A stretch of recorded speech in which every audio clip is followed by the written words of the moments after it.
ان پر فرشتوں کا نزول ہوتا ہے. نہ کوئی غم کرو نہ خوف، خوشیاں مناؤ جنت کی جس کا تم سے وعدہ کیا گیا تھا. اللہ کی ربوبیت پر اطمینان جب انسان کو ہو جاتا، میرا رب اللہ ہے، ربی اللہ، انسان کے لیے نہ کوئی کھٹکا، نہ کوئی خطرہ، نہ کوئی خوف، نہ کوئی حزن.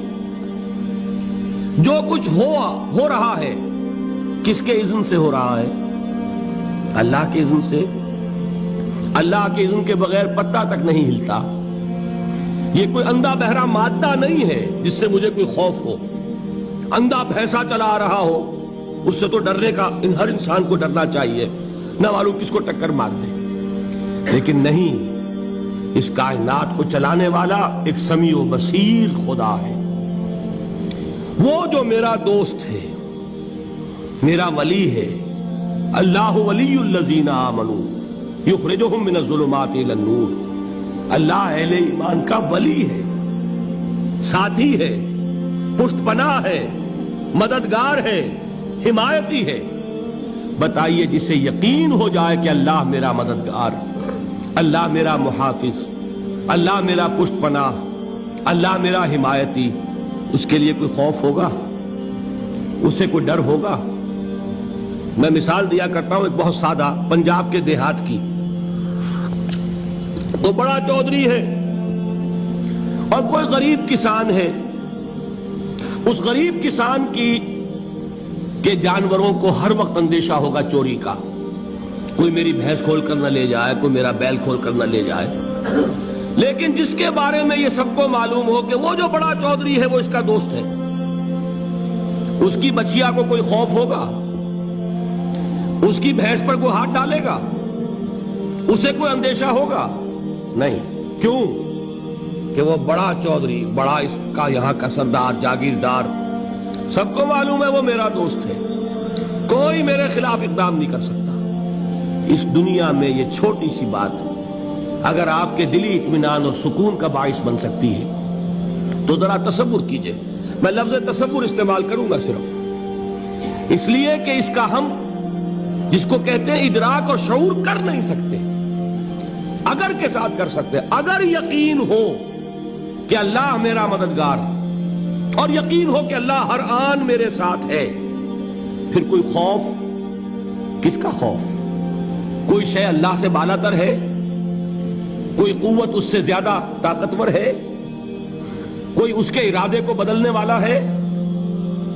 کوئی اس کی مشیت کے آڑے آنے والا ہے؟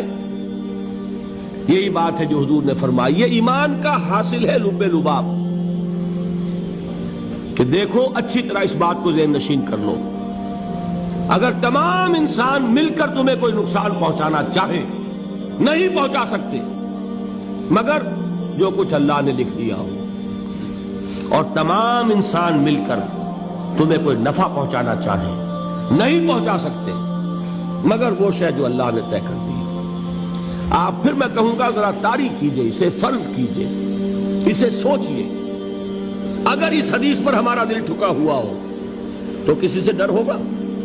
یہ مجھے نقصان نہ پہنچا دے، یہ میری رپورٹ خراب نہ کر دے، یہ میری انکریمنٹ نہ رکوا دے، یہ میرا یہ نہ بگاڑ دے، یہ میرے یہ نقصان نہ پہنچا دے. اس کا ڈر، اس کا ڈر، اس کا خوف، اس کی خوشامد، اس کے لیے جا کر طرح طرح سے اپنی عزت نفس کو ذلیل کروانا اس کے سامنے. یہ سب کچھ کیوں کرتا ہے انسان؟ جب سمجھتا ہے کہ اس کے ہاتھ میں میرا کوئی نفع ہے، اس کے ہاتھ میں میرے لیے کوئی ضرر ہے، یہ مجھے کوئی غضب پہنچا سکتا ہے، یہ مجھے کوئی نقصان پہنچا سکتا ہے، یہ میرا کوئی کام بنا سکتا ہے، یہ میری کوئی ضرورت پوری کر سکتا ہے. اسی کا نام شرک ہے. جہاں آپ نے یہ سمجھا کہ غیر اللہ کے اندر کوئی طاقت موجود ہے وہی شرک ہے. بتوں سے تجھ کو امیدیں، خدا سے نومیدی، مجھے بتا تو صحیح اور کافری کیا ہے. شرک تو یہ ہے جس پر بھی تمہیں یہ خیال ہے. کلمہ ہے یہ کلمہ سوم، لا حول ولا قوت الا باللہ. ذرا اس پر دل کو کبھی اگر آپ تصور کریں، پھر فرض کریں، دل ٹھک جائے اس پر، کوئی طاقت نہیں. یہی بات تھی جو شیخ عبد القادر جیلانی رحمۃ اللہ علیہ نے اپنی وصیت میں اپنے بچے سے کہی. 11ویں دینے والے ہیں لیکن حضرت شیخ عبد القادر جیلانی کی وصیت اور تعلیمات کو کتنے لوگ ہیں کہ جانتے ہو؟ یہ جن مقامات تک پہنچے ہیں وہ کس چیز کی بدولت پہنچے ہیں؟ انہوں نے جو پیغام دیا وہ کیا تھا؟ اے میرے بچے، جس طریقے سے قرآن مجید میں حضرت لقمان کی نصیحتیں جو ہے نقل کر دی گئی ہیں، میں یہ عرض کروں گا بالفرض اگر قرآن حضرت عبد القادر جیلانی کے بعد نازل ہوا ہوتا تو شیخ عبد القادر کی یہ نصیحتیں بھی قرآن میں درج ہوتی۔ اتنی اونچی نصیحتیں ہیں۔ اے میرے بچے، اس حقیقت کو ذہن نشین کر لے، لا فاعل فی الحقیقت ولا مؤثر الا اللہ۔ اس کائنات میں نہ کوئی فاعل حقیقی ہے نہ مؤثر حقیقی ہے سوائے اللہ کے۔ کسی شے میں کوئی تاثیر نہیں اگر اللہ نہ چاہے۔ آگ جلا نہیں سکتی اگر اللہ نہ چاہے، پانی ڈبو نہیں سکتا اگر اللہ نہ چاہے، زہر ہلاک نہیں کر سکتا اگر اللہ نہ چاہے، کوئی چیز فائدہ نہیں پہنچا سکتی اگر اللہ نہ چاہے۔ تو در در پہ کیوں سر جھکاتے ہو؟ در در پر کیوں جبیں سائی کرتے ہو؟ سب کے سامنے کیوں ہاتھ پھیلاتے ہو؟ ایک اللہ سے مانگو، ایک اللہ کے سامنے زمین پر اپنی جبین رکھو۔ لا فاعل فی الحقیقت ولا مؤثر الا اللہ۔ نظر آتا ہے ہمیں کہ پانی پیاس بجھا دیتا ہے، پیاس بجھانے کی صلاحیت پانی میں نہیں ہے، اللہ کے اذن سے۔ کھانا بھوک مٹا دیتا ہے، بھوک مٹانے کی صلاحیت کھانے میں نہیں ہے، اذن رب میں ہے۔ دیکھیے یہی یقین تھا حضرت موسیٰ علیہ السلام کا واقعہ یاد کیجئے۔ سامنے سمندر آ گیا ہے، قوم دیکھتی ہے پیچھے کہ گرد و غبار کا طوفان ہے۔ معلوم ہوا کہ فرعون اپنے لشکر سمیت آ گیا ہے۔ لشکر جب چلتا تھا تیز رفتاری کے ساتھ تو گرد و غبار کا جو طوفان اٹھتا تھا اس کا تصور کیجئے، اور لمحہ بلمحہ وہ قریب آ رہا ہے۔ پوری قوم نے کیا کہا ہے؟ اے موسیٰ انا لمدرکون، اے موسیٰ ہم کو پکڑے گئے۔ قرآن مجید نے تو یہاں وہ باتیں نہیں لکھی ہے، لیکن تورات میں یہ درج ہے کہ بنی اسرائیل جھگڑنے لگے، دست و گریبان ہو گئے موسیٰ کے ساتھ۔ موسیٰ ہمیں یہاں مروایا لا کر، اس سے تو ہم ہی بہتر تھے۔ وہاں کھانے کو ملتا تھا، زندگی تو تھی، بیگار ہم کر رہے تھے، موت تو نہیں تھی۔ اب جو کچھ ہوگا اس کا تصور کرو، جس طریقے سے ہمارے ٹکڑے اڑائے جائیں گے۔ تو لڑ رہے ہیں حضرت موسیٰ علیہ السلام سے۔ یہ تورات کی تفصیل ہے۔ قرآن میں صرف اتنا آیا ہے، پریشان ہو کر انہوں نے کہا انا لمدرکون، موسیٰ ہم تو پکڑے گئے۔ اس وقت موسیٰ کا جواب کیا ہے؟ کلا ان معی ربی سیہدین، نہیں، میرے ساتھ میرا رب ہے، وہ راستہ دے گا۔ بتائیے کہاں راستہ نظر آ رہا ہے؟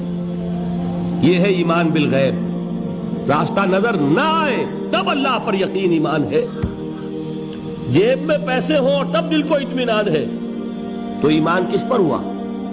پیسے پر، اللہ پر نہیں۔ جب وسائل و ذرائع نہ ہوں اور پھر یقین ہو کہ اللہ مسبب الاسباب ہے، وہ اسباب کا پابند نہیں ہے، وہ اسباب کا محتاج نہیں ہے، اسباب اس کے محتاج ہیں۔ اگر یہ یقین ہے تو اللہ پر ایمان ہے، یہ نہیں ہے تو تمہارا ایمان اسباب پر ہے، وسائل پر ہے، ذرائع پر ہے، مادیات پر ہے، اللہ پر نہیں۔ اس وقت کہاں راستہ تھا؟ کوئی راستہ تھا؟ سمندر ہے اور ادھر سے لشکر آ گیا ہے۔ کلا ان معی ربی سیہدین۔ اب دیکھیے ایمان کہہ دینا آسان ہے، ہوا معکم اینما کنتم، جہاں کہیں بھی تم ہوتے ہو اللہ تمہارے ساتھ ہوتا ہے، لیکن اس کا یقین قائم ہو جائے تو زمین و آسمان کا فرق واقع ہو جائے۔